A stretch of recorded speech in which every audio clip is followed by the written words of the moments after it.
تخيل قرية كاملة، بيوت ومدارس وجامع، وعدد سكانها صفر.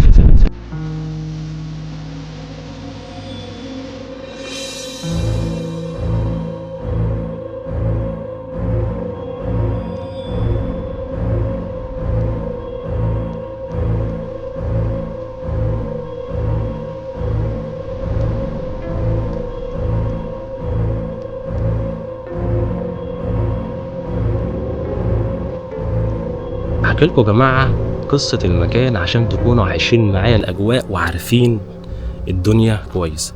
وصلت المكان متاخر واتعمدت اصور بالليل، وقبل ما نستكشف القريه بالليل هحكي لكم تاريخها وحكايتها، وليه الناس سابوها ومشوا، واللي خلاها تتحول لمدينه اشباح. انا وصلت متاخر وصممت ان انا انزل واصور بالليل عشان تعيشوا معايا المغامره. ماشيين يا جماعه كده ونمشي في المكان، هعرفكم ليه الناس وليه العمال سابوا المكان اللي احنا موجودين فيه عشان تكونوا عايشين معايا القصة كاملة. سنة 1898 نزل مهندس بريطاني مصر كان اسمه مستر كراكسين. مستر كراكسين كان مهمته الأولى إن هو يدور على فوسفات. نزل البحر الأحمر قرب سفاجة واكتشف كميات كبيرة من الفوسفات. بلغ الحكومة البريطانية.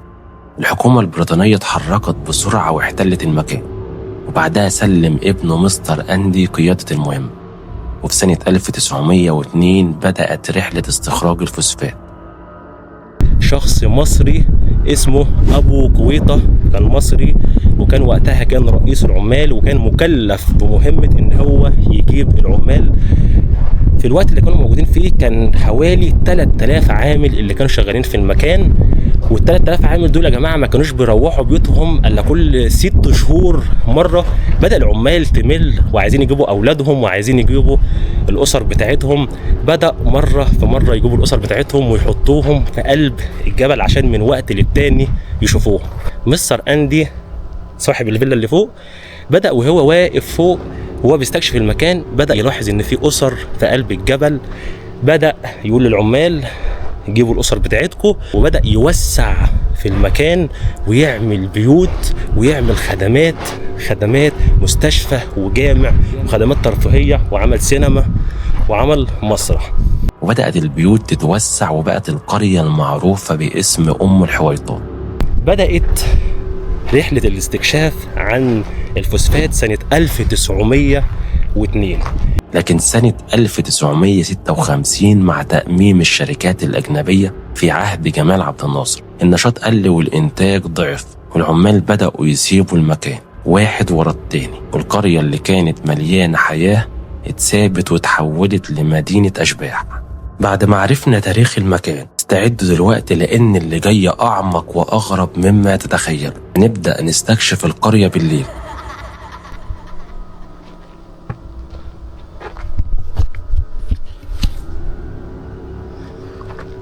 دلوقتي احنا في طريقنا لمدرسة.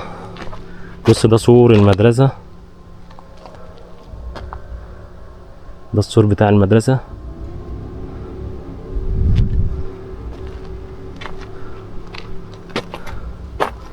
مدرسة أم الحويطات ترحب بالزائرين. دي مدرسة ابتدائية. تخيلوا يا جماعه كان في اطفال، وانا هوريكم الفصول بس عشان انا عايزكم تعيشوا معايا الاجواء وتعيشوا معايا المغامره اللي انا فيها حاليا، لان انا حاسس ان انا في مغامره بالنسبه لي غريبه جدا.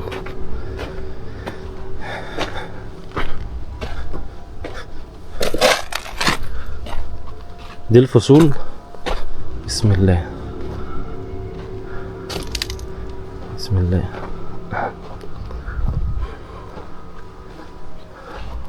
دي الشبابيك. طبعا الشبابيك بتاعت الفصول دي يا جماعه اتسرقت لان كان بيبقى فيها حديد، فلو انتوا لاحظتوا هتلاقوا الحاجات دي، العتب اللي فوق ده كان فيه بيبقى فيه حديد، فالحديد ده هما بيكسروه ويشيلوه، فاتسرق هنا حاجات كتير. بسم الله.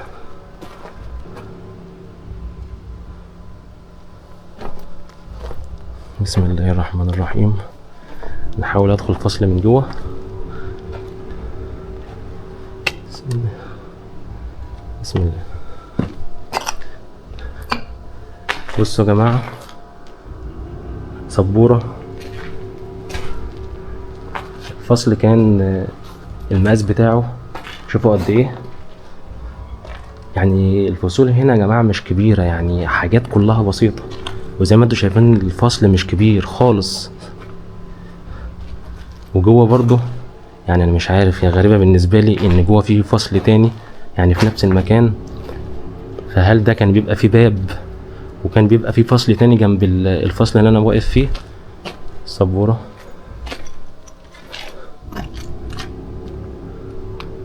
وده بره في زي نظام حوش. بسم الله.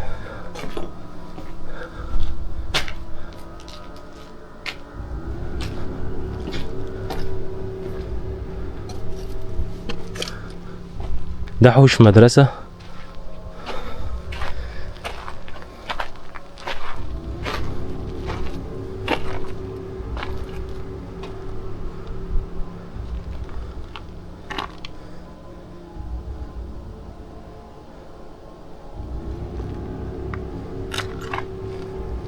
سمعت حكايات من أهل القرية بيقولوا إن بعد ما وقع المنجم على العمال وهم شغالين والقرية مع الوقت بقت مهجورة، بدأت أصوات غريبة تظهر، أصوات أطفال كأنهم بيلعبوا في الضلمة، وستات بتصرخ من بعيد، وجنازات بتمشي من غير ما حد يشوفها.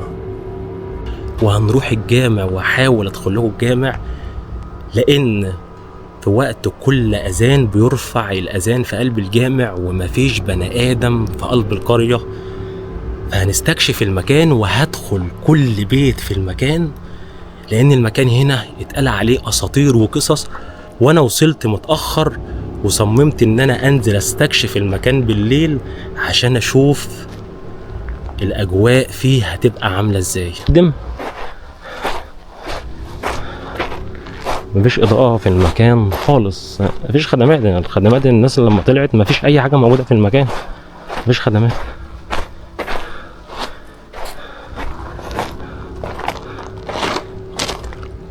ده الجامع اللي انا بقول لكم انه كل وقت اذان بيرفع فيه الاذان على حسب اقوال حد عاش هنا، يعني الحاجة دي يعني حقيقية.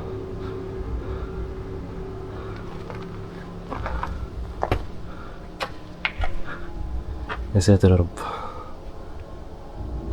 ماشي بسم الله.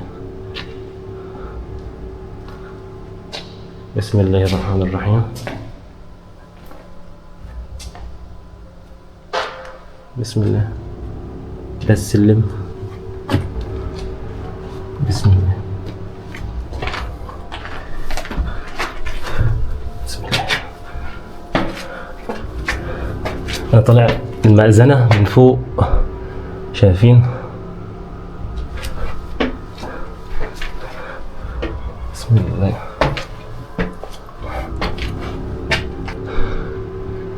فإذا لسه في سلالم فوق المفروض. ماشي. بصوا عبد وإسراء كاتبين اسمهم. ماشي. أنا فوق المأذنة أعلى الجامع. ده المكان اللي أنا كنت فيه تحت وكنت بصور فيه. انتوا شايفين حاجة؟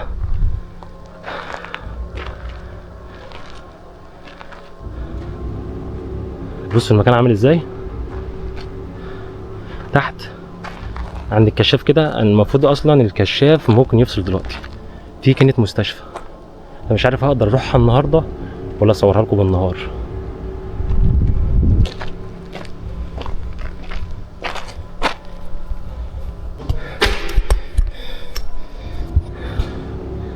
بص انا نزلت الجامع من تحت، في صدى صوت. سامعين صدى الصوت؟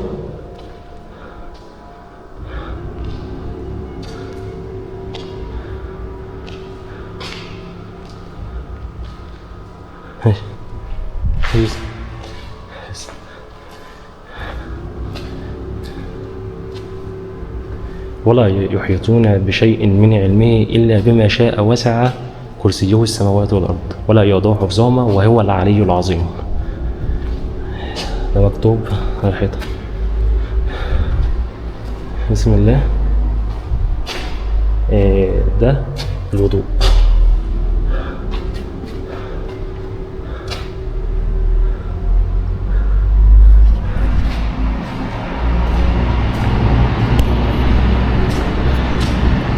بصوا لو انتوا سامعين صوت عربية، ساعتها سمعت صوت عربية معرفش رايحة فين ولا جاية منين، بس الغريب إن المكان مهجور.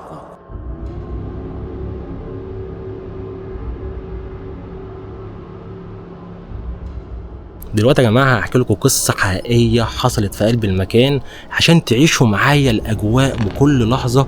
كان في مهندس مصري وقت ما الشركات المصرية بدأت تنسحب وتعلن إفلاسها، سابوا معدات في المكان اللي أنا موجود فيه. بدأوا يبعتوا مهندس مصري عشان يعمل جرد للمعدات ويشوف إيه اللي ناقص. فجه هو والسواق في المكان اللي أنا موجود فيه ودخلوا المخازن. وبعد ما دخلوا المخازن عشان يعملوا جرد، اتفاجئوا ان في صوت اطفال بره بيلعبوا في الشوارع، صوت عالي جدا. بسم الله. بدأ يخرج يشوف ايه اللي بيحصل. مرة واحدة ما لقاش حاجة بتحصل ولا حاجة في قلب الشارع.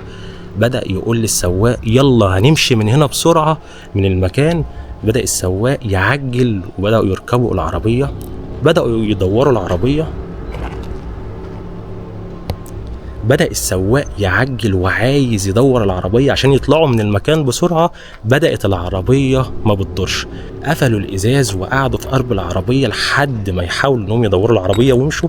بدأ في طوب بيتحدف عليهم من كل مكان وعايزين يعرفوا اتجاه الطوب اللي بيتحدف عليهم، مش عارفين من انهي اتجاه، لحد ما العربية دارت وبدأوا يخرجوا على الطريق السريع. وهم خارجين بص في المراية لقى ست عجوز لابسة اسود في اسود قاعدة وهو بيبص في المراية. فبيقول للسواق هو في المفروض حد موجود هنا؟ السواق قال له لا، المفروض محدش موجود في قلب المكان. امال قال له مين الست اللي قاعدة ورا دي؟ جم يبصوا على الست ملقوش الست، لقوها عبارة عن هيكل عظمي. القصة دي حقيقية من قلب المكان.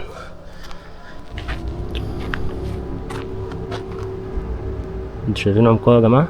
شوف الكشاف جايب لفين، شوف اخر نقطه للكشاف واصله يعني مش جايبه اخر.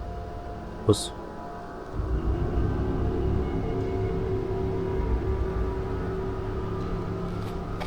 عمقها من 30 ل 40 متر. بص انا عايز اجيب اي طوبه عشان تشوفوا وتسمعوا عمقها وتشوفوا عمقها قد ايه.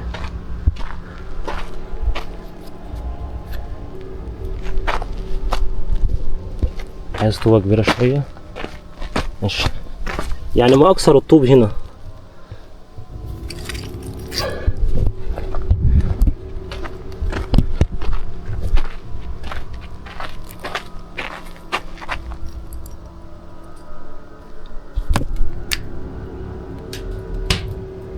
سمعتوا؟